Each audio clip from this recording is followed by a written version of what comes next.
enforcement officials that we've had, it's more of kind of a splinter group of this, and it's individuals that are associated with a federal law enforcement officials that we've had.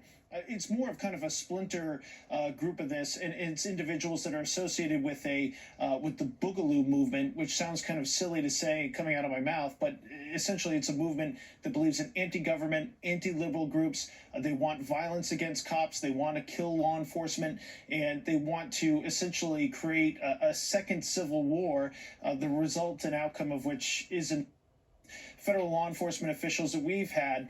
It's more of kind of a splinter group of this, and it's individuals that are associated with with the Boogaloo movement, which sounds kind of silly to say coming out of my mouth, but essentially it's a movement that believes in anti-government, anti-liberal groups. They want violence against cops. They want to kill law enforcement, and they want to essentially create a second civil war, the result and outcome of which isn't very clear, Steph. But this is really just a very disturbing group in the beliefs that they have, and obviously a pretty incredible set of cases both on the federal and state level yesterday.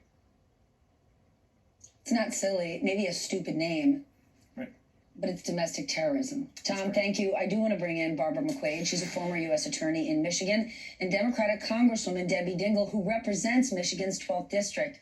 Congresswoman, you have been in touch with the governor. What is she telling you about all this? Well, we've been talking about this regularly since the shutdown began. There have been a lot of people that have been full of a lot of hate and anger, and the vitriolicness.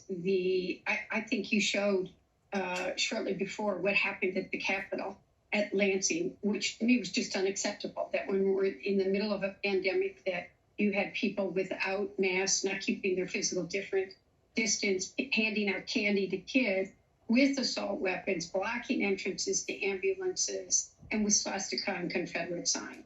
That bothered me. And my even saying that got some of those hate groups too.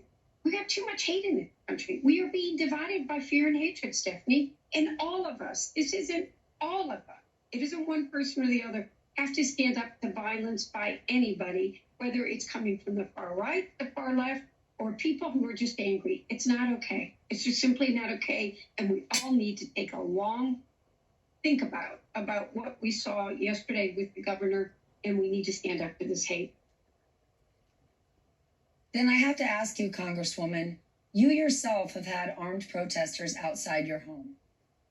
If your late husband, Congressman John Dingell, were alive today, a man who had a true love of this country, love of our political system, and true bipartisanship, what would he say about the state of things and what you yourself have had to endure? I mean, he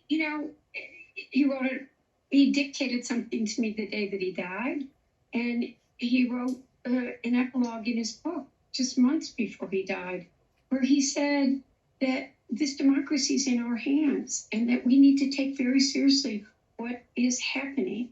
I think I fear what he might have said about armed protesters outside of our house, to be perfectly frank. But he would tell the American people that we need to remember we're Americans first. We are not Republicans or Democrats, and we cannot take what we have for granted. And that this is a serious threat to our future.